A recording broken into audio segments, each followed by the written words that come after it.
Imagina que compras el negocio más valioso del mundo, el más reconocido, el más querido, el que tiene décadas de historia detrás y millones de fieles fanáticos en cada país. Hello there. Y en menos de 10 años lo haces pedazos, no con un solo error, sino con una serie de decisiones que una tras otra fueron destruyendo justo eso que millones de personas habían amado durante décadas. Eso es lo que Disney hizo con Star Wars. La compró en 2012 por $4,000 millones y en 2019, después de 3 películas, una trilogía sin plan y la primera película de la saga en perder dinero, Star Wars desapareció del cine. 7 años de completo silencio. Y el 22 de mayo de 2026 regresa. Pero la pregunta que nadie estaba haciendo en voz alta es si el problema de fondo ya se resolvió, o si esta película es solo la apuesta más cara de Disney para disfrazar una crisis que en realidad nunca terminó. Todo empezó en 2012, cuando Disney compró Lucasfilm y recibió algo más que una franquicia. George Lucas no solo entregó los derechos, también entregó un plan completo para continuar la saga. Una nueva trilogía, personajes originales, historia nueva y una continuación directa de su universo. Disney lo recibió, lo leyó y lo tiró a la basura. Prefirieron empezar desde cero, con su propio enfoque, con directores que trajeran visiones frescas al universo. El problema es que nadie en la sala se puso de acuerdo en cuál debía ser esa visión, y en lugar de tomarse el tiempo para encontrarla, Disney eligió moverse rápido. Lo que vino después fue la consecuencia directa de esa mala decisión. The Force Awakens llegó en 2015. J.J. Abrams la dirigió y recaudó $2,000 millones, la más taquillera en la historia de la saga.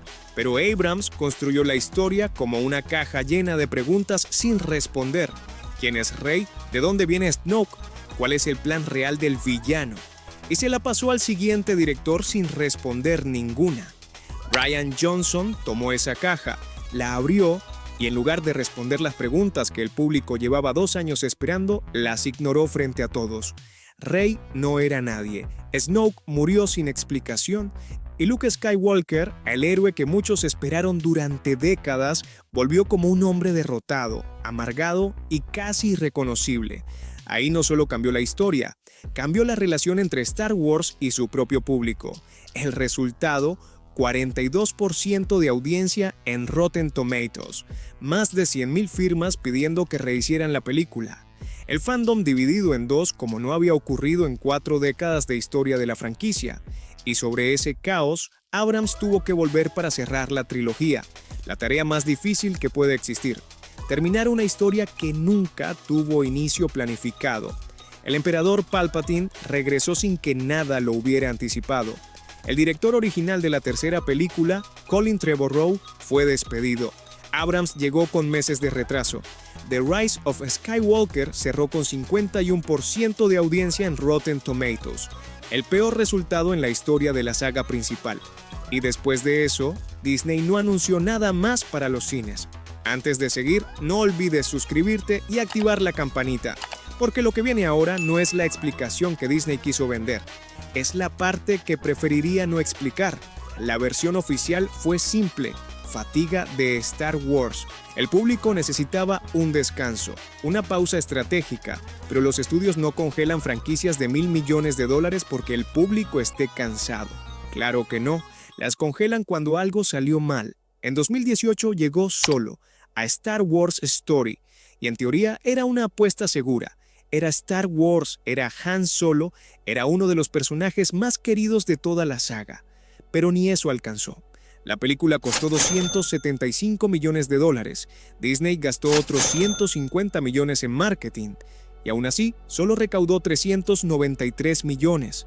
No era una pausa estratégica, era la señal que Disney no quería aceptar. Star Wars ya podía fracasar. Al año siguiente, Disney intentó llevar Star Wars más allá del cine con Galaxy's Edge, su gran apuesta dentro de los parques. La inversión fue enorme. La idea era que el público no solo viera Star Wars, sino que pudiera caminar dentro de ese universo, Pero el problema estaba en el corazón de la atracción. Todo giraba alrededor de la trilogía secuela, justo la etapa que muchos fanáticos habían rechazado. Y cuando una saga deja de llenar salas como antes y tampoco provoca las filas que esperabas en tus propios parques, la señal es más que evidente. Después llegó el verdadero silencio. Proyectos anunciados como el futuro de Star Wars desapareciendo uno tras otro. Rian Johnson tenía una nueva trilogía en camino. Nunca arrancó. Kevin Feige, el hombre que convirtió Marvel en una máquina de taquilla, también iba a desarrollar una película. No pasó nada. Patty Jenkins estaba lista para dirigir Rogue Squadron.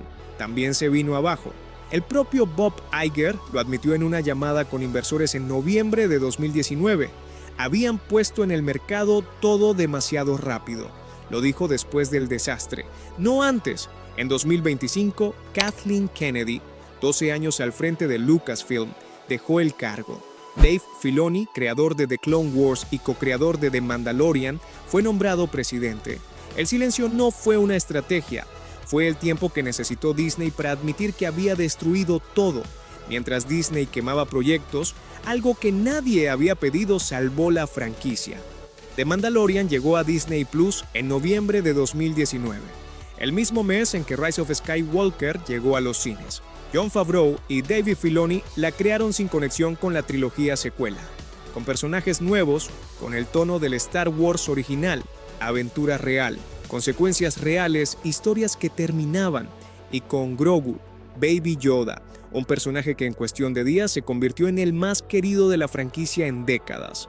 La serie acumuló más de 1.000 millones de minutos de visualización en su primera semana. Fue lo que mantuvo viva la confianza en Star Wars cuando todo lo demás la había destruido. Así que el regreso de Star Wars en 2026 no es una apuesta nueva. Es llevar exactamente lo que funcionó a la pantalla grande, donde Disney necesita comprobar si la franquicia sigue viva. The Mandalorian and Grogu, dirigida por Favreau con Pedro Pascal, Sigourney Weaver y Jeremy Allen White, estrena el 22 de mayo. 7 años sin películas de Star Wars, y la única forma que Disney encontró de volver fue apostar por los dos personajes que no estaban en ninguno de sus planes originales. Eso no suena a un regreso triunfal, es admitir en silencio que la franquicia que Disney compró ya no se sentía como la misma que recibió en 2012 y que lo nuevo, lo que realmente volvió a conectar con el público, tuvo que nacer fuera del sistema que ellos mismos diseñaron. Así que cuéntame en los comentarios, ¿todavía tienes fe en esta saga? ¿Vas a ver The Mandalorian and Grogu el 22 de mayo? ¿O crees que Star Wars ya perdió algo que no se puede recuperar? Si llegaste hasta aquí, deja tu like, comenta y suscríbete. Eso me ayuda muchísimo. Gracias por tu tiempo y nos vemos en el siguiente video.